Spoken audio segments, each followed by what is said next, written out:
Bonjour à toutes et à tous, bienvenue dans une nouvelle vidéo, la suite du rig de Patrick. Alors si vous n'avez pas vu la première partie du rig de Patrick, je vous invite vivement à aller la voir. Je vous mets le lien en description, comme ça vous pourrez construire la base du rig et ensuite revenir sur cette vidéo pour continuer le rig. La dernière fois on s'est laissé avec la base de notre rig, avec toute la structure bien faite. Maintenant on va devoir s'occuper du white paint et de mettre en place quelques mécanismes et ajouter quelques fonctionnalités à notre rig, et ensuite on sera prêt à animer avec. L'animation, je pense que je ferai ça dans une prochaine vidéo. Ici on va plus se focaliser sur le white paint et les petits détails qui nous restent à faire. Je vous rappelle, je sais pas si j'ai dit dans la première vidéo, je me souviens plus, mais bien sûr le rig et le modèle sont disponibles dans la description. Je fais un fichier avec le rig et un fichier avec juste le modèle, comme ça vous pouvez prendre le modèle et riguer directement avec. Alors ici, ce qu'on va commencer par faire, c'est déjà faire une sauvegarde incrémentale. Comme ça, si jamais je fais un peu de la merde au niveau du white paint, je vais pouvoir revenir à ce stade-là. Ça nous fera une sécurité. Et on va tout de suite commencer par parenter notre géométrie à notre rig. Donc pour ça, on vient sélectionner toute notre géométrie. Ensuite, on sélectionne le rig, on fait un CTRL-P, puis with automatic weight. Et normalement, on a déjà quelque chose qui fonctionne plus ou moins. Donc on peut tester, voir un peu tout ce qui fonctionne et ce qui fonctionne pas. Globalement, c'est déjà pas mal. Il y a quand même quelques endroits qui mériterait d'être travaillé un peu, comme la tête. Même ici les déformations, elles sont pas parfaites,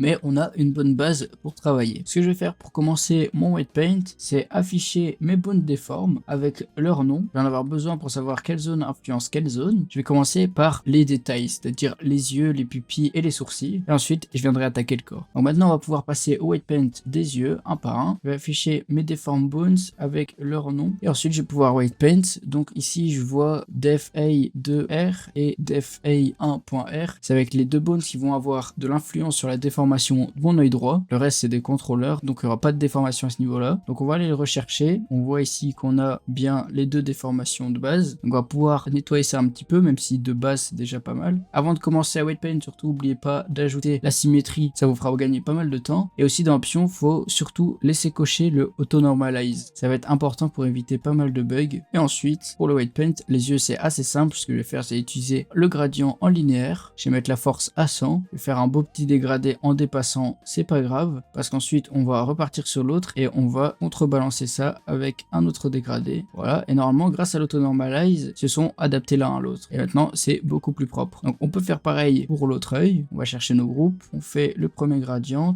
et le deuxième pour adapter, et normalement ça me semble plutôt pas mal. Ensuite, si on veut, on peut déjà tester la déformation pour voir si ça fonctionne correctement, et ça m'a l'air pas mal. Ensuite, je vais faire les pupilles. Alors pour les pupilles, ici, ça va être nos contrôleurs qu'on a créés par la suite qui vont contrôler toute notre pupille. Donc ce qu'on va faire, ça va être simple. On va aller dans le white paint, on va chercher ici pupille.r et on voit qu'il n'y en a pas, et je pense que je sais c'est pourquoi. C'est parce que comme j'ai mis des simples bonnes copies, j'avais pas coché les déformes. Donc ce qu'on peut faire, c'est venir les sélectionner et dans Bones activer les déformes pour les deux. Puis on va sélectionner nos pupilles et notre rig, et là on va refaire un CTRL-P with automatic weight, et normalement maintenant si on vient dans les pupilles, dans le white paint, ça nous a ajouté les bons groupes. Voilà, pupille R. Là on va juste faire un gradient à 100% pour que notre contrôleur contrôle toute la pupille. Ensuite on va faire pareil sur l'autre, et normalement ça devrait fonctionner. Si on bouge, ça contrôle tout, parfait. Maintenant le problème qu'on va voir, c'est quand on va utiliser le stretch de notre œil, la pupille elle suit plus. Ça c'est un problème, mais ce qu'on peut faire pour ça, c'est soit apparenter le contrôleur de la pupille au bone déforme. Si vous en avez que un, ça va fonctionner. Donc par exemple là, si on sectionne le contrôleur de notre pupille puis le bone de notre œil, et qu'en edit mode on fait un CTRL-P et un keep offset,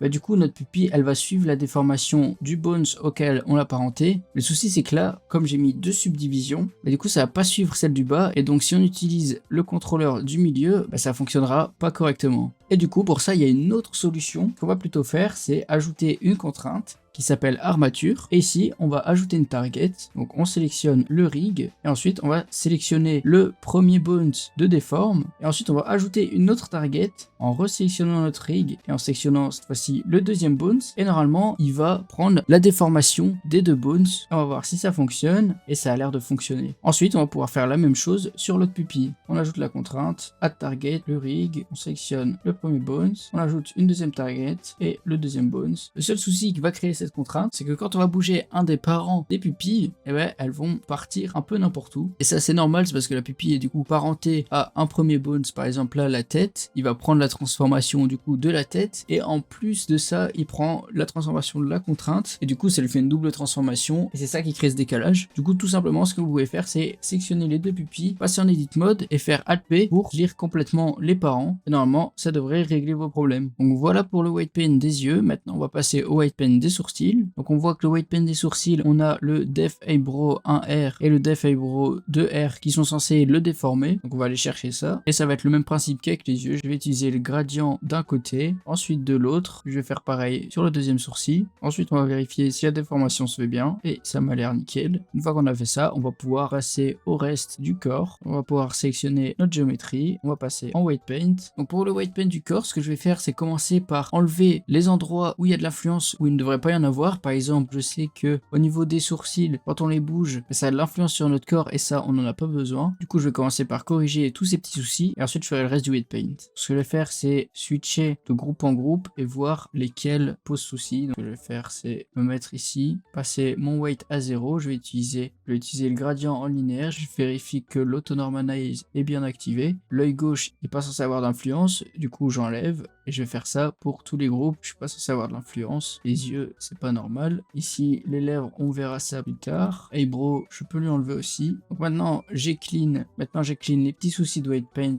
On voit que les sourcils n'ont plus d'influence sur le corps. Pareil pour les yeux. Là on va faire le reste du white paint. Pour le corps, ce que je vais faire, c'est aller groupe par groupe et corriger tout ce qu'il y a à corriger. Donc là on voit pour le premier groupe, c'est ce bones là qui a de l'influence. Donc ce qu'on va faire, c'est activer le weight à 100%. Je vais baisser la force à peu près 0,2, quelque chose comme ça, voilà. Et ensuite je vais venir peindre simplement par dessus, dans la zone, autour de la zone du bones. Et je vais surtout beaucoup utiliser le shift. Le shift, c'est ce qui va permettre de venir smooth un peu notre wet paint. Et ça va être super important pour avoir des belles déformations bien fluides. Surtout qu'en plus on fait un rig très cartoon, donc c'est d'autant plus important. Ici le bones, je pense pas qu'il doit avoir autant d'influence, il doit se limiter au cou. Donc ce que je fais, c'est que j'alterne entre contrôle pour retirer du poids et shift pour smooth le tout. Une fois que vous avez fait ça, ce que vous pouvez faire aussi, c'est aller dans weight et faire un smooth en plus par-dessus le tout. Comme ça, c'est encore plus smooth. Et on va répéter le même process pour tous les groupes. Les lèvres, je vais garder ça pour la fin parce que ça va être le plus chiant, je pense. Ici, les bras, ils ont beaucoup trop d'influence sur le reste du corps. Donc, je vais devoir enlever pas mal de poids. Essayer de limiter ça autour des bras. Ici, en théorie, comme on a activé le mirror, une fois qu'on a fait le travail d'un côté, c'est censé se faire de l'autre. Mais il peut quand même rester des petits bugs comme ici, par exemple. Le white paint était bien fait au mirror, mais il y a un petit bug qui est resté ici où il y a une petite trace encore, et du coup on peut venir l'effacer. Ensuite je vais passer aux jambes. Ici on va vouloir que la déformation elle se fasse bien à ce niveau là, et que ça déforme pas trop le dessus, et que le genou s'arrête bien à ce niveau là. Pour ça je vais limiter tout le poids au niveau de la jambe, et ensuite je vais venir peindre autour.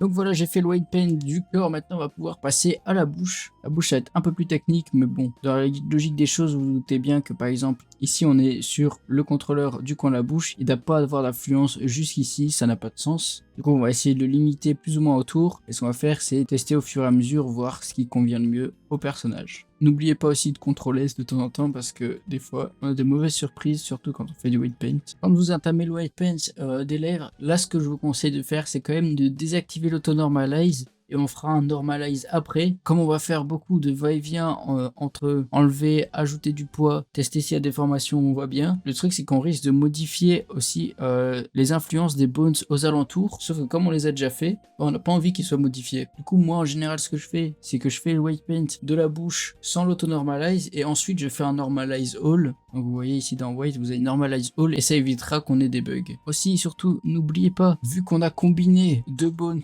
en un ici, et je sais pas si vous vous rappelez, mais on avait un double bounce ici qu'on a combiné en un seul. Je sais pas si vous vous souvenez. Donc si vous l'avez fait comme moi, vous allez avoir par exemple ici pour le coin de la bouche, donc le groupe Lip Up 1R, mais vous aurez aussi le Lip Bot 1R qui sont en fait exactement les mêmes groupes vu que les deux sont parentés l'un à l'autre. Donc faites pas l'erreur de faire du weight paint sur les deux groupes parce que sinon ça va créer du conflit et c'est pas bon du tout. Donc il y en a un, vous le mettez à 0 et l'autre vous faites votre weight paint normal. Que vous pouvez même faire, c'est en supprimer un, donc vous faites moins et vous supprimez le groupe pour être sûr que vous mettiez jamais de weight paint dessus. Petite astuce aussi, quand vous faites des détails comme ça, comme par exemple les lèvres, vous pouvez aller dans le groupe de la tête et avec l'auto normalize activé, vous pouvez enlever du poids tout autour des lèvres, ce qui va faire que ça va en ajouter au niveau des groupes des lèvres. Donc en faisant ça, ça va permettre de clean quand même un petit peu.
Donc voilà, j'ai fini le white paint de mon côté. Maintenant, on va devoir régler quelques problèmes liés au stretch, comme par exemple le fait que si on stretch la tête, le visage il ne suit pas. Ça, ce qu'on va faire, c'est qu'on va utiliser la même méthode que tout à l'heure avec les pupilles. D'abord, on va faire une pause stretch de la tête, on va afficher les deform bones et ensuite on va mettre des armatures contraintes sur les contrôleurs qu'il faut. Donc ici, armature, add target, on sélectionne le rig, on sélectionne le bones en question. Ensuite, on fait un Alt-P en Edit Mode et on fait un Clear Parent pour éviter qu'il y ait une double transformation. Ensuite, on va en rajouter un avec le bones du dessus pour être sûr. Comme ça, c'est nickel. Et ensuite, on va faire pareil sur l'autre sourcil. Donc, ce qu'on peut faire aussi, c'est sélectionner le sourcil de droite, puis sélectionner celui de gauche. Et dans la contrainte, on a juste à faire un Copy to Selected. Et ainsi, la contrainte s'est transférée sur notre sourcil. Ici, je vois que le sourcil, j'ai pas bien clear le parent. Donc, je vais faire un Alt-P Clear Parent.